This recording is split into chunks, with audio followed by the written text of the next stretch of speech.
Bienvenue sur la vidéo de la semaine sur la minute engagée. J'espère que vous allez bien, j'espère que vous avancez. Je sais que pour quelques-unes d'entre vous, ça avance parce que vous me le dites. Mais pour les autres, je ne sais pas. Mais c'est pas grave, c'est que sans nouvelles, bonne nouvelle, ça veut dire que vous avancez. Avancer, ça veut dire, bien sûr, comme des débuts, c'est un objectif. Alors là, pour les filles qui viennent d'intégrer la minute engagée, on avait pris un objectif de vie, c'est-à-dire je veux un objectif clair, je suis, et on devait le formuler au présent positif. Par exemple, je veux être, je suis Razvesham Kaka qui est malade, il veut être en bonne santé, il dit je suis en bonne santé, il dit pas je vais être en bonne santé ou je ne veux pas être malade, je suis en bonne santé, j'affirme des choses, j'ai des intentions dans ce que je dis et j'envoie ce message dans l'univers. Akadosh Baruch Hu entend tout évidemment, il n'y a que lui, puisque de toute façon c'est lui qui guérit et quand j'affirme quelque chose, mon être intérieur vibre à ça et je vais attirer vraiment tout ce qui va se passer au niveau chimique de mon corps vraiment, qui va faire qu'il y a une solution et qu'il y a une guérison.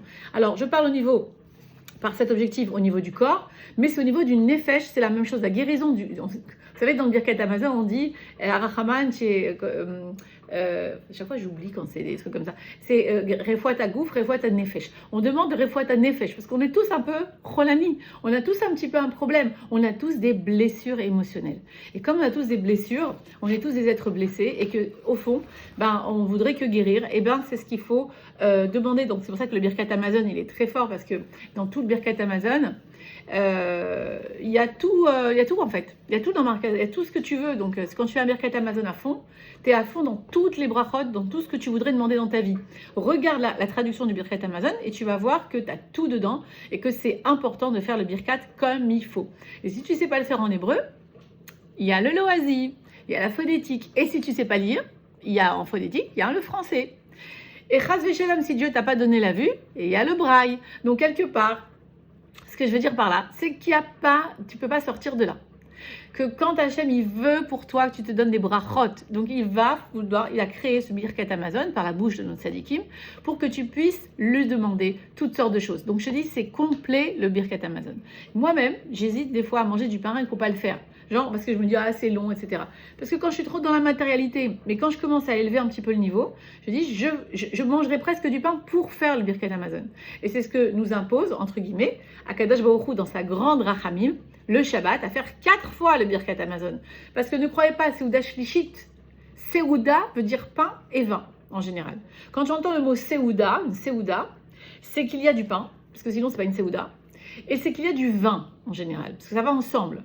Maintenant, Seuda Shlishit, beaucoup le font avec les mésonotes, c'est autorisé, parce que le dor est chalash, il est faible, et Melave Malka aussi, le 4e repas de Shabbat, et on peut boire un truc chaud, mais quand tu fais une Seuda, tu le fais avec du pain. Donc moi, je fais 4 Birkat Hamazon, et j'en lâche pas une parce que je sais combien les brachot, elles sont belles.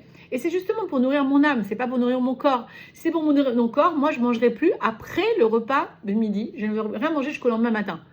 Mais là, tu ne manges pas en vrai. Tu nourris ton âme. Donc, c'est complètement différent. Bien sûr que tu sens physiquement. Alors, il faut te laisser un peu de place, parce que physiquement, on est trop dans la matérialité. On doit laisser un peu de place dans notre ventre pour manger Seuda Shlishit et Révit avec du pain. On y va. Alors, on est dans notre sujet, les blessures de l'âme.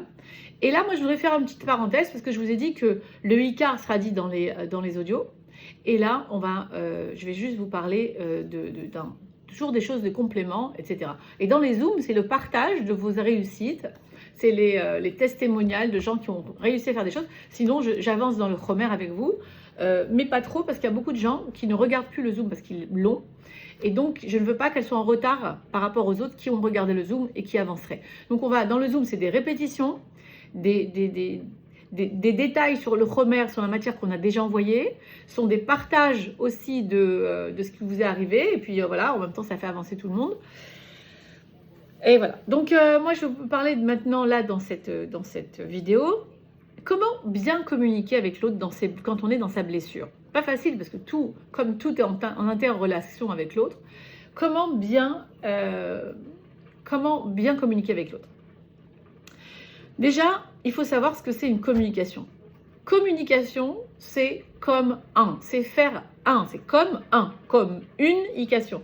En fait, c'est Rav Ben Shetrit qui nous tient ça, c'est faire comme un. C'est-à-dire que quand tu communiques avec quelqu'un, tu dois pouvoir rentrer, parce que quand je communique, je dois écouter et je dois exprimer. Donc, il y a une énergie qui rentre en moi et qui sort de moi. Et c'est quelque chose comme la vie, un Mahagal, donc une source. Quand on communique bien, l'énergie passe bien. Hein. Donc j'écoute, je comprends. Tu peux même répéter après en disant, est-ce que ce que tu as dit, c'est telle et telle et telle chose. C'est important de le dire dans la bonne communication. J'ai entendu, j'ai répété, est-ce que c'est ça? Oui. Alors lui, il te dit quelque chose, la personne en face, toi, tu la reprends, etc. Et toi, tu dis aussi, évidemment. Donc la communication, on peut dire, est une relation d'influence réciproque entre individus. Il y a la transmission, donc ce que je donne, et la réception, ce que je vais recevoir. Ça, c'est une bonne communication quand c'est pas cassé au milieu, quand tu coupes pas la parole, quand on te coupe pas la parole, vous avez très bien ce que je veux dire. On connaît ces personnes-là, qui, je ne sais pas si vous voyez bien, qui a la luminosité, qui coupe la parole, c'est ma fenêtre derrière, bon, Hachem, et avec qui tu peux pas communiquer, quoi, parce que je peux pas dire un truc parce qu'eux, ils pensent déjà à autre chose. Donc, nous transmettons de l'information par la parole lorsque nous partageons ce que nous vivons et ce que nous désirons. Une communication, c'est ce que je vis, voilà, j'ai fait ça, j'ai fait ci, mais c'est ce que je veux aussi, ce que je désire, j'aimerais ça, j'aimerais ci. Donc ça, c'est important. Et on reçoit l'information par l'écoute. Donc, tu vas recevoir des informations de ton mari, de tes enfants, etc., par l'écoute. Attention, nous, on va un peu plus haut. Rappelle-toi toujours que ce que tu entends chez l'autre, ou dans la rue, ou dans le bus, quand tu es assise tranquille et que tu entends une conversation, Hachem veut que tu l'entendes. Ton mari, il veut que ton mari te parle comme ça pour toi, que ton enfant te parle comme ça pour toi. Il y a toujours Dieu dans l'histoire, n'oublie jamais. Donc, l'écoute s'avère aussi importante que l'art de parler et de communiquer dans la communication. Donc, elle ne se fait pas seulement comme ça. Donc, la communication se fait aussi par la non-verbale. Mes gestes, mes attitudes. Si je vous dis la même chose, mais sur ce ton-là, comme ça, je pense que je pourrais vous dire, vous savez, la communication, c'est par l'écoute, c'est la transmission, la réception, vous savez, sur un ton de mot. Ben, ça passe pas pareil. T'as vu? C'est fou, quand tu fais ça comme ça. Mais j'ai rien fait, je dis la même chose. Regarde, je dis la même phrase. On va dire comme ça. J'avais dit une phrase qui était écrite ici, que j'avais reprise. Bon, ok, la communication, c'est de la transmission et de la réception. Okay. La communication, c'est de la transmission et de la réception. J'ai dit la même chose. J'ai transmis la même chose. Mais comment ils ont dit là-bas, j'ai les chiffres exactement, 55%, ça va être ma position. 38% va être ma voix. Ou une voix qui porte plus. Et 7%, c'est ce que je dis. Et ça, c'est vraiment les statistiques qui nous disent ça. Donc, en fait, toutes les sortes d'analyses qui ont été faites dans la communication. Maintenant, pourquoi il est difficile de communiquer? Parce que quand on se sent dans une de nos blessures, on sent que la personne, elle nous fait mal. Encore une fois, la douleur des blessures émotionnelles. Comment, quand tu es dans la blessure, ça va s'activer? Bien, par exemple, on va commencer, rappelez-vous, comme les blessures viennent dans... Alors, le trahi, T-R-A-H-I, c'était une façon de se rappeler. Mais comment elles viennent dans l'homme? C'est rejet, abandon, humiliation, trahison, injustice. À peu près, trahison, injustice, c'est en même temps. L'humiliation, c'est jeune, c'est à l'âge de l'apprentissage de la propreté, donc c'est petit. Et le rejet, ça peut être dans le ventre de la maman. Abandon, c'est entre 2 et 4 ans. Donc, vous voyez, je vous ai fait le truc comme ça. Maintenant, quand quelqu'un communique avec toi et que tu rentres dans ta blessure de rejet, comment tu vas communiquer? Eh bien, tu deviens vague, décousu dans ta façon de parler. Hein. Ta voix est plus faible parce que tu te sens rejeté, donc tu vas parler doucement. Il est alors très difficile pour l'autre de savoir ce que tu veux en fait. Il ne sait pas ce que tu veux. Et c'est pas ce que tu veux dire parce que c'est flou, c'est pas clair ce que tu veux dire. Et regarde quand tu dis des choses des fois qui sont pas claires, si t'es pas dans une blessure de rejet. Tu ne seras pas compris. En général, tu n'es pas très comprise quand tu es là-dedans. Et elle t'empêche même des fois de parler. Des fois, tu ne réponds même pas, tu te fermes dans un monde, tu t'enfermes complètement. Et tu aimerais que l'autre devine ce que tu veux dire. Ça, c'est la blessure de rejet. Regarde si tu es dedans juste quand tu communiques. On est en train juste de voir quelle est la blessure. Encore une fois, on est encore dans la recherche de ma propre blessure, la principale et la deuxième, parce qu'on a 2 grosses blessures. On a 2 ou 3, mais 4 aussi. Mais là, en général, les êtres humains ont 1 à 2 grosses blessures. Dans la blessure d'abandon, qu'est-ce qui va se passer dans la communication? Tu vas être quelqu'un qui se plaint énormément.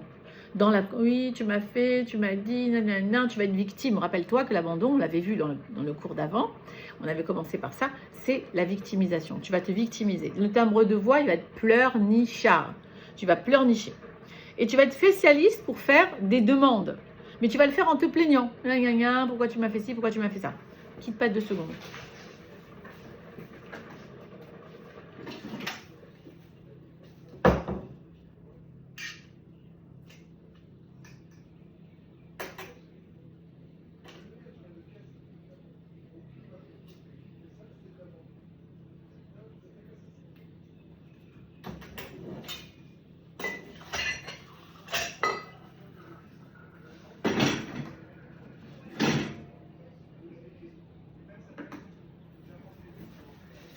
Ça, c'est du live. Ça, j'adore. Donc, abandon, plaintif, victimisé. Tu vas faire avec des yeux comme ça, genre le pauvre de toi, tu vois. Tu vas faire la miskena, tu vas faire Calimero, en fait. C'est ça dans ta façon de communiquer quand tu es dans l'abandon. C'est dommage parce qu'en fait, tu sens comme si ta vie elle dépendait de ce que l'autre il allait faire, il allait dire, il allait apprécier qui tu es, ce que tu as dit, etc. Et tu vas avoir tendance aussi à dramatiser les choses, à faire tout un drame de tout, et à dire « Ah, mais j'en peux plus, cette vie c'est trop dur, et pourquoi tu ne me comprends pas ?» Et tu commences à vraiment à pleurer alors que t'en es vraiment pas là. Des fois, tu fais même exprès. Je me rappelle que ça m'est arrivé. Donc, on donne beaucoup de détails aussi quand on a la blessure d'abandon, quand on communique. Regarde, c'était là. Humiliation, la blessure d'humiliation. Quand elle est déclenchée, tu prends une voix douce comme si tu t'adressais à un enfant. Ok. Tu es spécialiste pour avoir l'air calme alors que tu ne l'es pas. Et l'autre sait que tu es énervé ou en colère. Mais tu restes calme. Genre, je me contiens. Tu as beaucoup de difficultés à faire des demandes car tu crois que les autres vont deviner ce que tu veux. Donc, tu ne vas pas demander. Tu vas dire, attends, mais tu dois savoir. Et par contre, toi, tu veux bien, si tu voudrais, comprendre l'autre dans ta communication avec lui à ce moment-là et le faire pour l'autre, c'est-à-dire faire ce qu'il ne fait pas, c'est-à-dire être à l'écoute de ses demandes à lui, mais pas des tiennes. Et toi, tu ne vas pas t'exprimer, tu veux que l'autre, il les comprenne, mais toi, tu vas essayer de comprendre, parce que toi, tu le fais, et tu te dis, mais non, mais l'autre, il doit comprendre, parce que moi, j'essaie de le comprendre, mais pas du tout. L'humiliation, rappelle-toi, tu es masochiste, donc c'est un peu compliqué. Ça, c'est rare. En général, les gens, ils répliquent hein, quand ils sont un peu attaqués dans la communication. Lui, il ne répond pas, il fait tout doux, et c'est sa blessure. Quand la trahison s'active quand tu communiques, alors là, on a de la difficulté d'être précis dans nos demandes. On attend tout de suite que l'on comprenne, mais vite. Il faut qu'il comprenne vite ce que tu veux. Tu n'as pas la patience. Et cette manque de patience te met en colère. Tu as une vraie colère qui sort. Donc tu manques de tolérance, tu es très impatient très vite. Ce qui rend la communication très difficile et elle n'est pas du tout harmonieuse. Tu n'arrives pas à parler, l'autre il claque la porte, il s'en va, il revient, il veut parler avec toi et toi tu repars. Attention, des fois on est 2 dans la trahison quand on communique. Parce que ça peut agiter, toi une blessure de trahison que tu n'as pas souvent, et imagine qu'elle est déclenchée par ce qu'il a dit, ce qu'il a fait. Lui aussi qui en a une grande dans un couple, mais ça fait on ne peut pas parler. Et tu dis je n'arrive pas à parler avec cette personne. Donc évidemment que là il y a un problème de trahison, ça met beaucoup de colère. On parle en général très vite à ce moment-là, c'est saccadé, tu sautes facilement d'un sujet à l'autre. 2 secondes. Oui. Oui, oui. C'est encore du live. Tu peux rentrer, merci. Donc, à ce moment-là, tu es porté à hausser le ton. Donc, c'est exactement cette chose-là. Donc, en parlant fort, tu te crois que tu vas te faire comprendre mieux. Mais c'est pas du tout ça. C'est tout le contraire. Donc, tu vas avoir raison à tout prix. C'est ce qui se passe en général dans les gens qui sont dans la trahison. Ils sont, moi j'ai raison, moi c'est comme ci, moi c'est comme ça. Tu sais exprimer tes sentiments, tu sais les exprimer, mais c'est pour manipuler l'autre ou le séduire. Ça n'a rien à voir avec pour exprimer vraiment ce que j'ai au fond des tripes. Ça, c'est parce que tu es encore dans la blessure de trahison. Elle est forte, cette blessure, elle donne beaucoup de colère. Et malgré tout, on y est quand même des fois de temps en temps. Regarde bien toi, si tu as le courage de te regarder en face, si tu y es. Donc, tu as peur de te faire avoir aussi, ta difficulté à faire confiance aux autres, peut t'empêcher aussi de te calmer, parce que tu vas toujours penser que l'autre, il veut t'avoir, ou alors tu dis, si je lui dis ça, il va s'en charger, après il va le garder pour me manipuler. Manque de confiance, évidemment, qui vient de ta blessure. La blessure d'injustice, c'est autre chose. La blessure d'injustice, quand tu es touché par elle, ton ton devient sec et froid. Moi, je sais, parce que ça peut m'arriver souvent, avec certaines personnes. Et là, tout de suite, je me ferme et je me dis, là, je reste sèche et froide. Tu vois, vraiment, tu donnes souvent des détails inutiles pour être sûr de ne pas te tromper. Parce que quand tu es rappelez-toi, c'est la justice. Donc là, tu vas être, c'est comme si il y a eu petit 1, petit 2, petit 3. Tu lui dis comme ça. Et tu restes sèche. Et avec un ton. Et avec les mains qui font des choses comme ça. Tu vois, c'est ça la communication. Très compliqué. En général, la personne en face se sent agressée, évidemment. Elle va sentir ton énergie de colère. Colère plutôt intériorisée, plutôt que extériorisée comme la trahison, mais quand même. Tu es porté à répéter plusieurs fois la même chose afin d'être bien comprise. N'oublie pas que la justice, la blessure d'injustice, c'est la rigidité. Tu veux être bien comprise, donc c'est comme ça, c'est comme si, etc. Tu as beaucoup de mal à te dévoiler parce que tu as fermé ta capacité à sentir, à ressentir les autres. Alors que quelque part dans sa blessure, toi, tu vas jamais voir la blessure de l'autre. Parce que quand tu es comme ça, tu agites une blessure en face. L'autre aussi, il est dans sa blessure. C'est pour ça que les deux personnes crient, parce qu'elles ont mal les deux. Mais à ce moment-là, tu n'arrives pas à faire le pas d'aller vers l'autre parce que tu es trop enfermé dans la tienne. Et c'est dommage parce que nous, on nous demande, surtout nous les femmes, que de nous viendra la Géoula. C'est-à-dire que c'est nous qui devons amener au monde cette particularité-là que les hommes n'ont pas, pour beaucoup en tout cas. C'est cet ego qu'ils ont encore très fort et qu'on a tous, hein. Mais qu'une femme dans un couple, elle peut vraiment amener à son mari c'est pas du tout en s'écrasant, au contraire, c'est une goudoula, c'est quelque chose de grand, de pouvoir laisser l'autre exprimer, et au moment où il va crier, etc., lui dire je comprends, qu'est-ce que tu as dû avoir mal quand je t'ai dit ça, ça fait mal, je suis désolée, mais vraiment, je voulais pas te faire mal.